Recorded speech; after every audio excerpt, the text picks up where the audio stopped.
નમસ્કાર શિક્ષક મિત્રો, વિદ્યાર્થીઓ તેમજ સીઆરસી બીઆરસીઓ, મારા ડિસ્ટ્રિક્ટ એમઆઈએસ તેમજ બ્લોક એમઆઈ. અત્યારે જે આપણે વાત કરવા જઈ રહ્યા છીએ એ ટૂંક સમયમાં જે છે એ આપણી દરેક શાળાઓમાં જે છે બેઝલાઇન સર્વે જે ધોરણ 2 માટે થનાર છે એમાં વાંચનની જે સમીક્ષા જે છે, વાંચનનું જે મૂલ્યાંકન છે એ કઈ રીતે કરીશું એ આખું જે સોફ્ટવેર જે છે એના વિશે વાત કરીશ.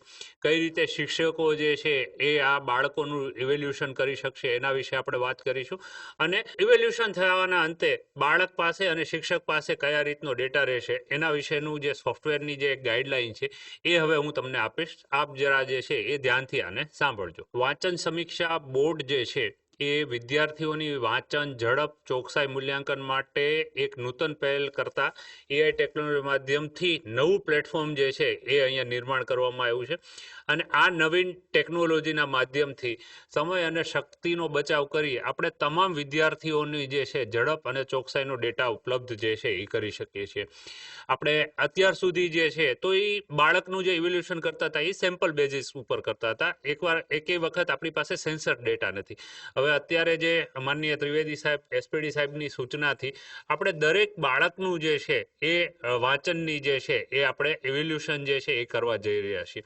હવે શિક્ષકો જે છે એ પોતાના મોબાઈલ, ટેબ્લેટ, આપણે જે સ્માર્ટ સ્કૂલમાં બોર્ડ આપેલા છે એની સાથે જે લેપટોપ આપેલું છે એમાં, એ ઉપરાંત આપણી કમ્પ્યુટર લેબમાં જે છે એ હેડફોન પણ છે, તો એના મારફતથી પણ તમે આની સાથે કરી શકો છો. એટલે આ જે એપ જે છે એ કોઈ એવા ઇન્ટરફેસમાં કે કોઈ એવા હાર્ડવેર જે છે એનું કોઈ આને બંધન નથી. આ તમામ જે માધ્યમ જે છે, જેટલા બી હાર્ડવેર આપણી પાસે અવેલેબલ હોય એના મારફતથી તમે જે છે એ કરાવી શકો છો. ત્યારબાદ જે છે વિદ્યાર્થીઓના પરિણામનું વિશ્લેષણ ઉપલબ્ધ, જેના આધારે વિદ્યાર્થીઓની સિદ્ધિ અને આવશ્યક ઉત્પાદનાત્મક કાર્ય અંગેની આપણને દિશા નિર્દેશ મળી રહે છે. અત્યારે આપણે આ જે બનાવ્યું છે એમાં આ સોફ્ટવેરમાં એવી રીતના છે, પણ ભાઈ બાળકને ફ્રિકવન્ટલી જે છે એ કયા શબ્દોમાં જે છે, કયા મૂળાક્ષરોમાં એને પ્રોબ્લેમ આવી રહ્યો છે, તો એ દરેક બાળક વાઇઝ જે છે એ આપની પાસે પણ ઉપલબ્ધ રહેશે અને બધી જગ્યાએ ડેટા જે છે એ મળી રહેશે. એપ્લિકેશન આધારિત મૂલ્યાંકન અને વિશ્લેષણ થાય છે, જેના આધારે ડેટા એન્ટ્રી જે છે એ આપણે કોઈ કરવાની જરૂર નથી. બહુ સિમ્પલ છે. ટીચર જે છે એ લોગિન થશે, દરેક બાળકનું જે છે એ લિસ્ટ આવે છે, એ લિસ્ટ આગળ એ ટીક કરવાનું છે અને ત્યારબાદ જે બાળક આવે છે એને જે પેરેગ્રાફ આવે એ એને વચાવવાનો છે. ઓઆરએફ મૂલ્યાંકન ઉપયોગ અંગેના માર્ગદર્શન સોપાનો આપને જે છે એ હવે બતાવીએ છીએ અને જે અનુસાર જે છે એ આપણે આ એપ્લિકેશનનો ઉપયોગ જે છે એ કરવાનો છે. વાંચન સમીક્ષાના શરૂઆતમાં જે છે એ તમને આ રીતે વેલકમ સ્ક્રીન જોવા મળે છે. ત્યારબાદ જે ભાષામાં આપણે જે કરવાનું છે એ ભાષાની પસંદગી કરવાની છે. અત્યારે આમાં ગુજરાતી અને અંગ્રેજી બે ભાષા છે, પણ આપણે જે છે એ ગુજરાતીમાં જ જે છે એ કરવાનું. ત્યારબાદ ભાષા પસંદગી કર્યા બાદ વાંચન સમીક્ષા મૂલ્યાંકન માટે એઆઈનો ઉપયોગ કરવા અંગેની સંમતિ અને સુઝાવ જે છે એ આપવાનો રહે છે. અને એના ઉપર તમારે જ્યારે આવે છે ત્યારે આગળ ઉપર ક્લિક કરશો એટલે આગળ આપણે જશું. ત્યારબાદ ફર્સ્ટ ટાઈમ જે છે એ શિક્ષકે રજિસ્ટ્રેશન જે છે એ કરવાનું છે. સો એ પણ બહુ ઇઝી છે. એ ટીચર કોડની સાથે જ જે છે એ જોડેલું છે કે જેનાથી કોઈ પ્રોબ્લેમ જે છે એ નથી આવતો. હવે એકવાર સ્કૂલ કોડ નાખવાનો છે, ત્યારબાદ જે છે શિક્ષકે પોતાનો જે ટીચર પોર્ટલ ઉપર જે ટીચર કોડ છે એ નાખવાનો છે. અને આ જે રજિસ્ટ્રેશનની પ્રક્રિયા છે એ માત્ર એક જ વખત કરવાની છે. એ ફર્સ્ટ ટાઈમ જે છે એ આવશે. ત્યારબાદ જે છે એ દરેક વખતે જે છે એ સીધું ઇવેલ્યુશન જ થશે. ફર્સ્ટ ટાઈમ જ્યારે આપણે આ કરીશું ત્યારે રજિસ્ટ્રેશનની પ્રક્રિયા પૂર્ણ થાય છે અને ત્યારબાદ આ બે રીતના ઓપ્શન આવે છે. એક તો ઓઆરએફ મૂલ્યાંકન કરો અને પરિણામ જોયો. પણ આપણે આ ફર્સ્ટ ટાઈમ જ્યારે કરવા જઈ રહ્યા છીએ ત્યારે સીધું આપણે જે છે એ ઓઆરએફ મૂલ્યાંકન કરો ઉપર જ ક્લિક કરવાનું છે. એના ઉપર ક્લિક કર્યા બાદ જે છે એ આપના માઇકની જે છે એ પરવાનગી અને એક ટેસ્ટિંગ જે છે એ કરે છે. સો એના માટે આપણે માઇક ટેસ્ટ ઉપર ક્લિક કરશું. માઇક ટેસ્ટ ઉપર કરશું એટલે અમુક આપણને ઇન્સ્ટ્રક્શન આવશે, એનું આપણે ધ્યાનથી જોશું અને એના ત્યારબાદ જે છે એ આગળ વધો ઉપર ક્લિક કરશું. આગળ વધો ઉપર ક્લિક કરીએ એટલે આપણે જે માઇકની જે ટેસ્ટિંગ જે છે એ કરવા માટેનું ધોરણની યાદી જોવા મળશે. એમાં બેઝલાઇન સર્વે ધોરણ 2માં જ ઓઆરએફ મૂલ્યાંકન કરવાનું હોવાથી ધોરણ 2 જ પસંદ જે છે એ કરવાનું છે. ધોરણ 2 પસંદ કર્યા બાદ જે છે એ ધોરણ લાગુ પડતો વર્ગ પસંદ કરવાનો છે. અમુક શાળાઓમાં જે છે ધોરણ 2માં આપણે એક કરતાં વધુ હોય વર્ગો હોય તો એ પણ જે છે એ આપણા આમાં દેખાય છે અને એ પ્રમાણે તમારે કરવા. હવે એ જે તમે વર્ગ ધોરણ પસંદ કરો છો એમાં વિદ્યાર્થીઓની યાદી જોવા મળે છે.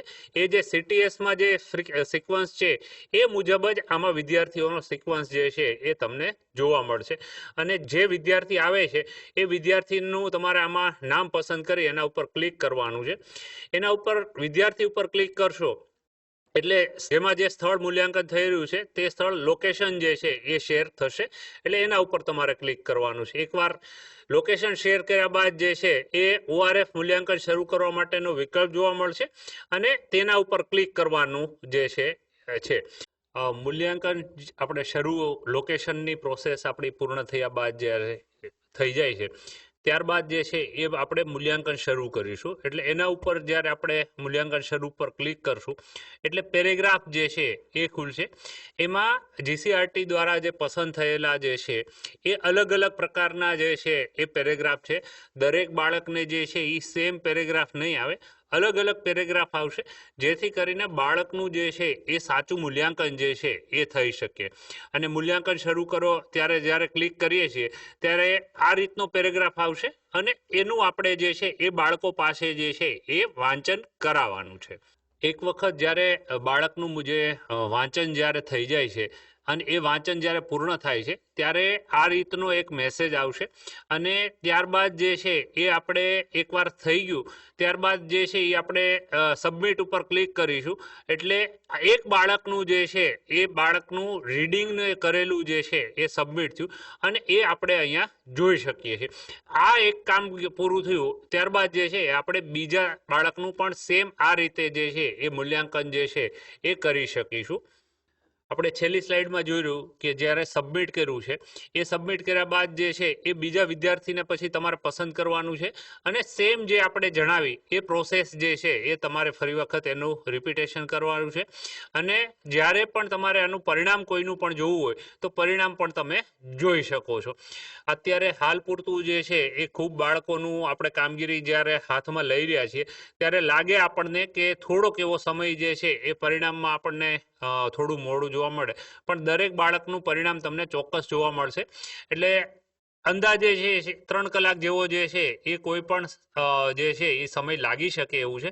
એટલે 3 કલાક બાદ જે છે એ આપણે તમે જે બાળકોનું મૂલ્યાંકન પૂર્ણ કર્યું હશે એ બાળકોનું રિઝલ્ટ જે છે એ તમે જોઈ શકશો.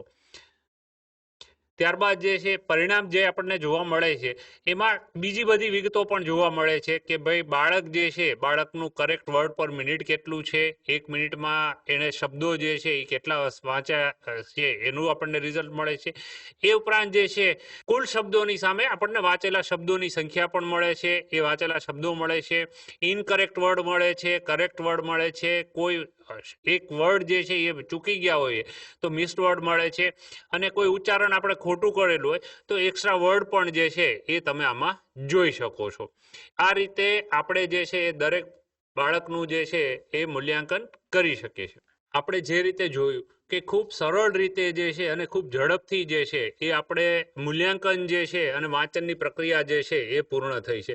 આનાથી વધારે જે છે એ આપણે વાંચનના સંદર્ભમાં કશું કરવાનું નથી. આટલું એક જે કામગીરી પૂર્ણ થઈ જાય એટલે આપણે આ વિદ્યાર્થીઓની જે વાંચનની જે મૂલ્યાંકન જે છે એ અહીંયા પૂર્ણ થાય છે.